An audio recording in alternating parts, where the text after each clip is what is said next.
Back with Envy Red, and we're going to talk about your second book. The one, Jaded. The one that have me and Shane. I got this book, right? And Shane, when you first talked about the cover of the book, it took me and Shane 3 days to figure out what was the actual imagery you were talking about this. And I was like, why would she write a book like this? And Shane actually put the actual ebook together. And I was looking at it, I was reading, I was like, what? Black folks get down like this?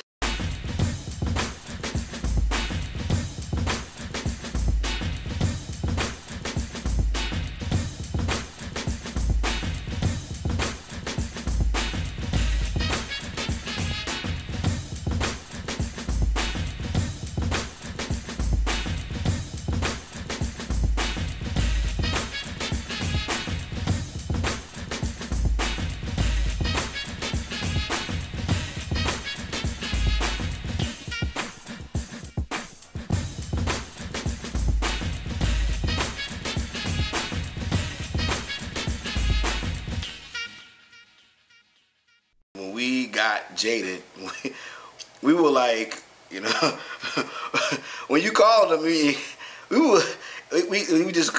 could you break it down to the world, you know, break it so we all understand. We were like this the whole time.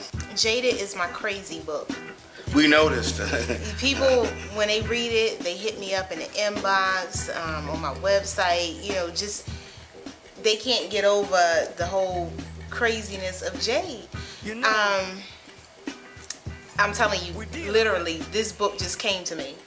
It took me longer than my first book to write it, and it wasn't because of lack of material. It was because it was messing with me mentally. It deals with mental illness, of course. She's in a mental institution after she killed 16 people. Basically, she's having these nightmares of a drug-addicted mother who prostituted her out at the age of 12. Just horrible, horrible things that a mother doesn't do to a child. She's having these nightmares. And at the same time, she's trying to get therapy for her problem. Because she doesn't understand why she's in a mental institution. Everybody else does, but she doesn't. Like most mental patients. And in this book, I had to write it in the first and the third person. All chapters dealing with her are in the first person because I wanted you to be able to get in her head to see that she really is messed up with everything that happened. But I also wrote the other chapters in the third person so that you wouldn't question the other characters. You know that what they're going through is real, because if you just got her perspective, you would think, I don't know what to believe. You know what I mean? So Jaded is one of those books that, like I said, it just came to me naturally. No, I'm not crazy, but again, I love the human psyche, and it was just something that drew me to that character, into that situation, and it came across. That is by far my favorite book, and I'll say it. Of the two, that's my favorite. Wow. I mean, after reading it, I'm like, that's your favorite? Wow, that's heavy. Is it your favorite because it was a challenge to actually come up with something such a complex? And it's funny. Story like that, or? It's funny you say that, because it actually, I get that question about, you know, is it hard to write? Because people who have actually been through some situations, because it deals with incest and child molestation as well. People who have hit me and who have been like, you know, have you gone through some of this stuff in this book that is really, you know, believable? No, it's one of those things. It wasn't so much a challenge for me, and that's the funny thing, is that the book, what you looking at me is crazy, like, yeah, it wasn't a challenge, so we need you tested. No, it wasn't a challenge. It came very natural for me, and I think the reason why this book sticks with me so much is because it deals with such heavy subject matter, and I know that it can help people who have either been in some of these situations or are dealing with someone who has mental illness. So, I mean, I guess, I don't know, it's just in the flow of the book, the whole structure of the book, the way it flows, everything fits together, and it wasn't rushed. I feel like I was able to give you pieces at a time, you know, And it took me a little bit longer to write because, you know, it would really bother me, some of the stuff in the book. But it came to me naturally, so, you know, I feel like it was a gift. I'm not trying to be racist or prejudiced, but I'm like, black folks get down like that? You know, what happened? Anyway. So, I mean, it's a totally different read. You know, I tell anyone who, I'm an out-of-the-box type of person.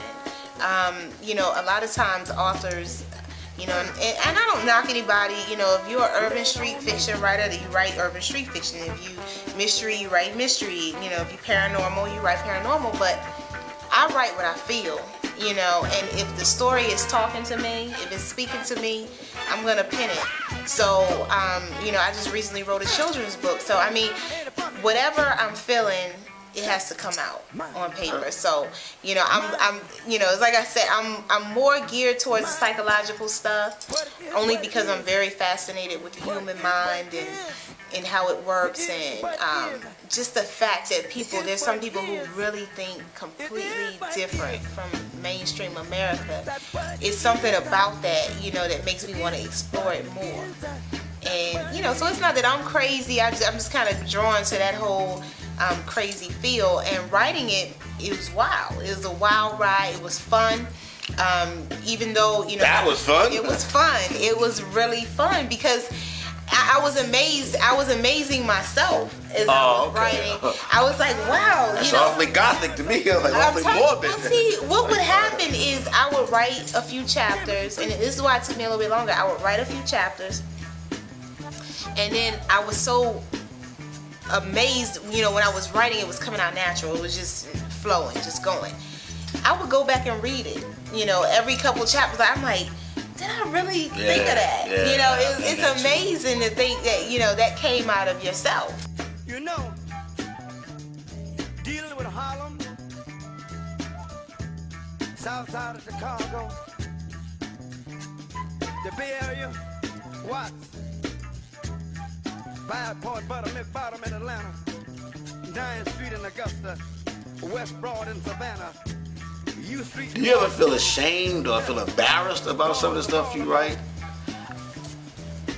I don't know if somebody ever asked you that. Like when I wrote about the American way and it was turned to the American gangster, I wrote some stuff that, like I said, that I wasn't afraid to push the envelope. I just want to tell it like it is, because there's just too many stories about our people that make us seem so savage when there's actually a reason why we do the things we do. Not saying it's the right thing, but then when I look at the stuff and I read it back to myself, I'm like, wow, I can't believe I wrote that. Right. But, you know, sometimes I do feel a little embarrassed, but I'm like, it happened. Right, it happened. So do you ever get that feeling when you write something, you read it back to yourself, like, oh my God, I can't believe I'm about to publish this, or wow, did I actually write that? Well, it's funny you say that, because it's a scene, as a matter of fact, it's the opening scene in Jaded, when her mother allowed a John.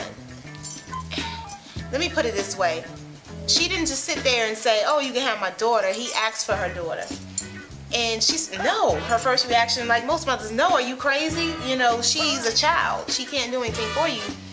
But then he's like, you know, I know you want this money and you want this, you know, cocaine. So, you know, she thought about it, you know, and she walked out the door. And instead of saying yes or no, she just said, I'm going to the store.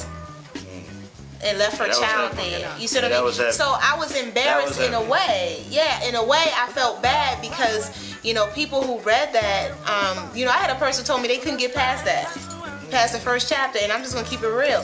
He said when I read it, he said it was so good, don't get me wrong, but it was so troubling at the same time. He said, but I'm gonna read the book because now I'm so curious to know what happens after that. You know, but she basically left and let him do what he did to her daughter, you know, and then came back and pretty much blamed her for it. So it took the blame off herself. So yeah, I felt embarrassed about that, because that's something, I'm a mother, I have 2 kids. I would never ever put my kids in that sort of position. You know what I mean? So yeah, I understand fully what you're saying about how you can write something and you feel sort of, as a writer, you feel an obligation to your readers sometimes, and you feel like if you put certain things out there, you're condoning them, and that's not it. A lot of it is, with me especially, you know, every book that I write is going to have something in it that's going to be a subject that some people may think is taboo and some people may not. Every book, no matter what, I mean, from the first book with the swinging thing, a lot of people were like, whoa, you know. Once again, me and Shane, we were like, you know, like I say, Shane, we put the ebook together, and I was like, what? I mean, I'm actually like, I'm actually doing other stuff and, you know, looking over some other stuff, and I'm reading it, and I'm like, people get down like this? Yeah, you know, I was totally oblivious. It's definitely people who can relate. I want to talk to you about some of the events that I have coming up. This month in July, I'll be in Philadelphia, July 20th. That's a Friday, from 11 to 4, signing in the gallery at Philadelphia Horizon Books. The very next day, July 21st, I'll be at the Harlem Book Fair with my brothers in lit, Raheem Brooks and Chris Clark, as we sign copies of our novel, which is one of the largest events of the year, taking place in New York City.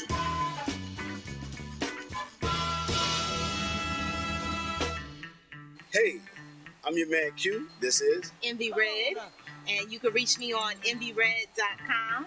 You can check out our show, Open Book, on 2 websites. That's qproductions.co and authorsinfo.com. Peace.